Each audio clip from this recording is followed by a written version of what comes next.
Le port du masque est désormais exigé aux clients dans les transports en commun, une mesure prise par les acteurs de ce secteur pour renforcer la lutte contre le coronavirus. Le CHAN 2021 a démarré ce samedi au Cameroun. Le match d'ouverture a mis aux prises le Cameroun et le Zimbabwe à Yaoundé. Bonsoir, vous suivez le 19h sur RTI 2. Les acteurs du transport s'impliquent dans le renforcement de la lutte contre la Covid-19 face à la résurgence de cette pandémie. Le Haut Conseil des entreprises de transport a lancé une campagne de sensibilisation au port du masque dans les transports en commun. Désormais, les clients doivent être masqués. Les cache-nez leur seront exigés, ainsi qu'aux chauffeurs. Mamadou Kwasi. Remis aux clients de ce taxi communal assurant la ligne Zo Atoban dans la commune de Cocody. Nous sommes au lancement de la campagne de sensibilisation port de masque dans le transport public. C'est pour notre propre santé. Le cache-nez, c'est utile. À partir d'aujourd'hui, je marche avec mon cache-nez, me protéger puis protéger les autres. On a arrêté de porter. Comme vous m'avez dit que non, que ça c'est revenu, on va continuer de se protéger. Face à la résurgence de la maladie à coronavirus, le Haut Conseil des entreprises de transport monte au créneau. Ibrahim Diaby, directeur général de cette structure, est sur le terrain pour parler aux acteurs du transport de la nécessité de s'investir dans la lutte contre la Covid-19.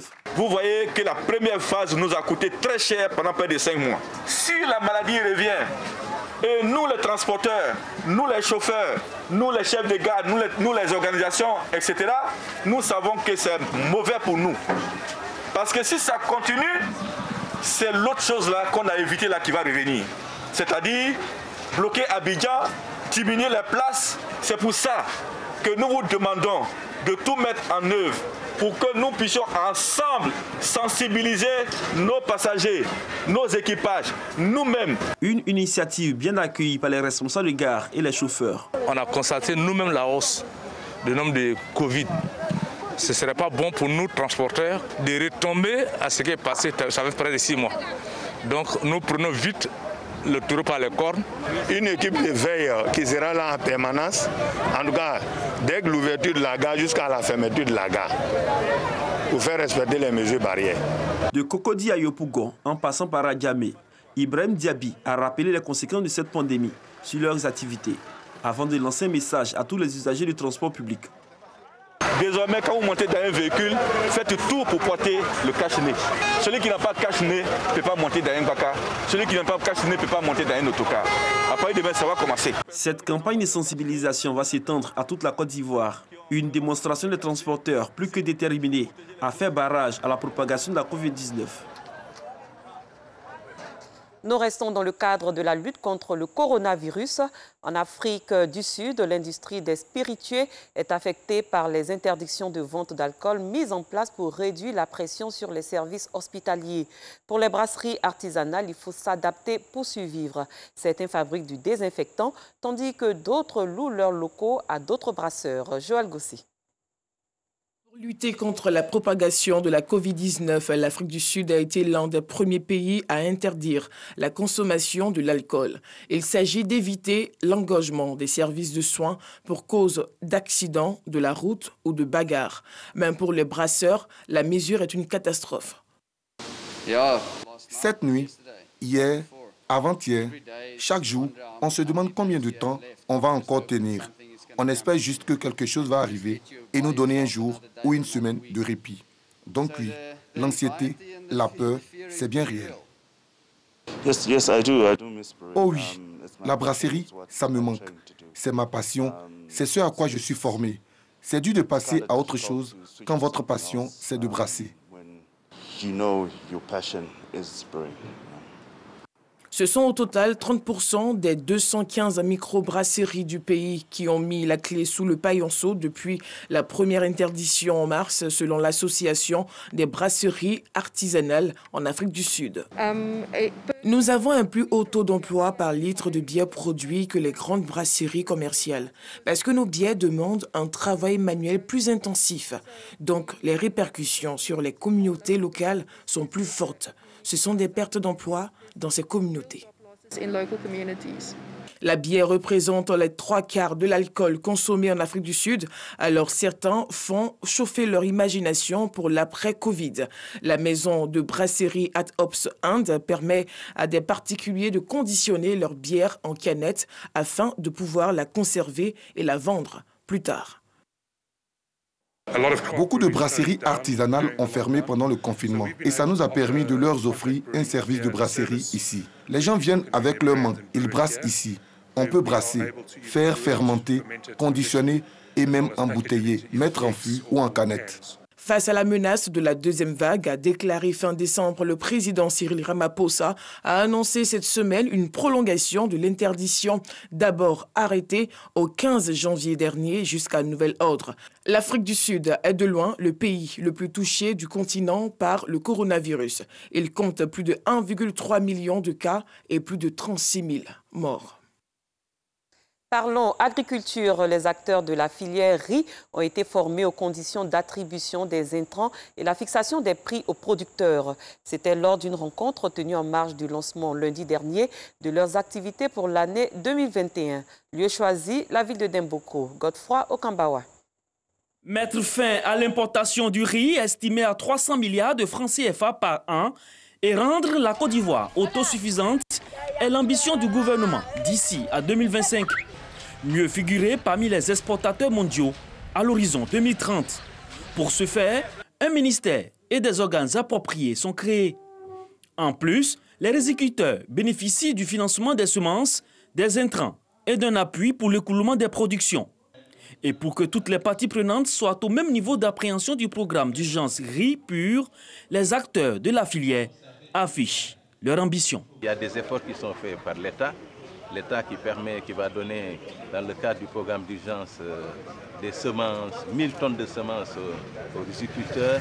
L'État qui va donner également des engrais. Il y a 1300 tonnes d'engrais NPK, sans compter l'urée, sans compter vraiment les herbicides. Donc, de plus en plus, les conditions commencent à être réunies. Et bien sûr, avec cette grande contribution de l'État à travers le projet PATFA, qui est le programme d'appui aux filières agricoles, nous allons nous appuyer sur l'intervention des leaders de pôle, qui sont des privés et qui vont mobiliser des fonds auprès des banques, de la microfinance, pour permettre aux agriculteurs d'avancer. Il s'est agi au cours de cette rencontre de présenter le programme d'urgence riz, son exécution, tout en faisant ressortir les enjeux pour les producteurs. Les acteurs et partenaires venus des régions centre et nord de la Côte d'Ivoire ont été également sensibilisés au mode d'accompagnement des organisations professionnelles agricoles, les conditions d'attribution des intrants et la fixation des prix aux producteurs. Nous voulons faire de Dimokro un hub de développement de la riziculture en Côte d'Ivoire. Nous avons de l'eau, nous avons des terres, nous avons le soleil. Ce sont les éléments qui suffisent. La première usine est construite à l'entrée de la ville à Kokopro. Et ça va se poursuivre. Il y aura des barrages à Ebimolosu, à Bokanda, etc. Donc nous sommes partis pour faire de Dimoko cette terre de riz en Côte d'Ivoire. Cette rencontre a vu une harmonisation des contrats de partenariat pour toutes les organisations de la fêtière. À ce jour, la filière riz compte 8000 riziculteurs engagés pour l'atteinte de la sécurité alimentaire. Pas très loin de Demboko, à Toumoudi, l'ONG KG Group était récemment à l'hôpital général de cette ville du centre du pays. Une présence pour assister les malades désœuvrés ainsi que les populations sinistrées des douloureux événements qu'a connu cette localité. Ces responsables ont remis des vivres et non-vivres à ces personnes afin de leur apporter de la joie et de leur redonner le sourire. Nous y reviendrons dans nos prochaines éditions. Après Toumoudi, on sera à Yamoussoukro qui a abrité le Bonjour Tour 2021, une émission de la radio-diffusion télévision ivoirienne. À la Fondation Félix Houphouët-Boigny, les humoristes ont communié avec le public venu en grand nombre pour participer à ce rendez-vous du rire. C'est reparti avec Pagasoro Kone de Madongui. Toi, tu vas à l'école, bien tu vas? Je vais à l'école. Très bien. Tu vas à l'école, bien tu vas? Je vais à l'école. C'est bien ça. Evelyne, tu bois quelque chose? Elle lui dit pourquoi pas avec plaisir. Il dit très bien. Pourquoi pas avec beaucoup de plaisir pour Evelyne et pour moi, s'il te plaît. Papitou, Wallace, président Vescaï, le magnifique, fils unique, Fifi de Tchoukouni et Jolina. Ce sont entre autres humoristes qui se sont succédés sur le podium à l'esplanade de la Fondation Félix Houphouët-Boigny pour la recherche de la paix dans le cadre de Bonjour Tour 2021, émission humoristique à succès de la RTI. Merci pour les ministres qui sont là, qui sont venus, ils ont tout laissé pour venir écouter les mensonges. Mais moi là, je vends arachido. Je vais te donner cadeau là. Mais arachide là, tu préfères piparer ou bien griller. Monsieur Fosseni Dambélé, le directeur général, m'a dit ces populations qui aiment la joie, qui veulent vivre dans la cohésion, qui veulent être ensemble toujours et toujours. Et c'est avec Bonjour. L'émission Bonjour Tour Yamoussoukro a été gracieusement offerte par le ministre Souleymane Diarra Souba, ministre du Commerce et de l'Industrie par ailleurs, parrain de cette première étape. Il avait à ses côtés le ministre-gouverneur Augustin Thiam. C'est une occasion de renforcer la cohésion entre les filles et les fils de Yamoussoukro pour que cette année puisse démarrer dans la paix, dans la joie et dans le bonheur et prendre l'engagement que plus jamais de violence ici à Yamoussoukro. Quelle que soit la situation, la fraternité doit demeurer. Continuez de promouvoir partout où vous êtes la solidarité, la fraternité et le vivre ensemble. C'est ça la Côte d'Ivoire. Je souhaiterais remercier mon jeune frère, le ministre Souleymane Diarra Souba, de cette belle initiative qu'il a prise depuis l'année dernière de nous offrir cette émission. L'humour permet la détente, favorise la réconciliation, l'entente et l'harmonie entre les différentes populations de Yamoussoukro.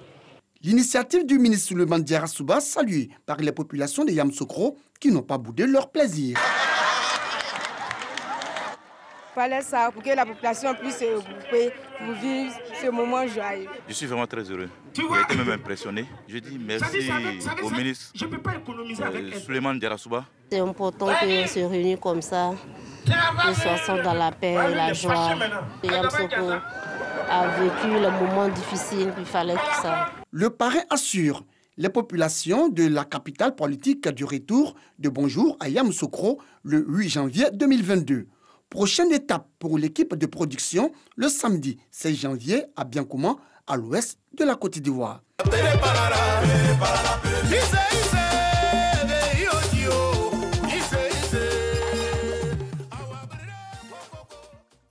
Ailleurs, le président Yoweri Museveni, au pouvoir en Ouganda depuis 1986, a été réélu ce samedi 16 janvier 2021 pour un 6e mandat avec 58,64% des voix par l'instance nationale électorale devant son jeune challenger Bobi Wine qui a obtenu 34,83% des voix selon la commission électorale.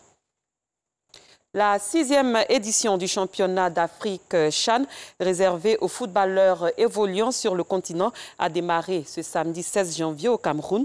Le Cameroun et le Zimbabwe ont lancé les hostilités à Yaoundé. Score final 1-0 pour le Cameroun. Jean-Sylvain Esso. Début des compétitions réussies pour le Cameroun. Opposés au Zimbabwe en ouverture du CHAN 2021, les Lions indomptables ont assuré l'essentiel grâce à Salomon Banga, sociétaire du Coton Sport des Garois. Sur ce coup franc, à la 73e minute, le défenseur d'un geste acrobatique parvient à inscrire le seul but de la rencontre.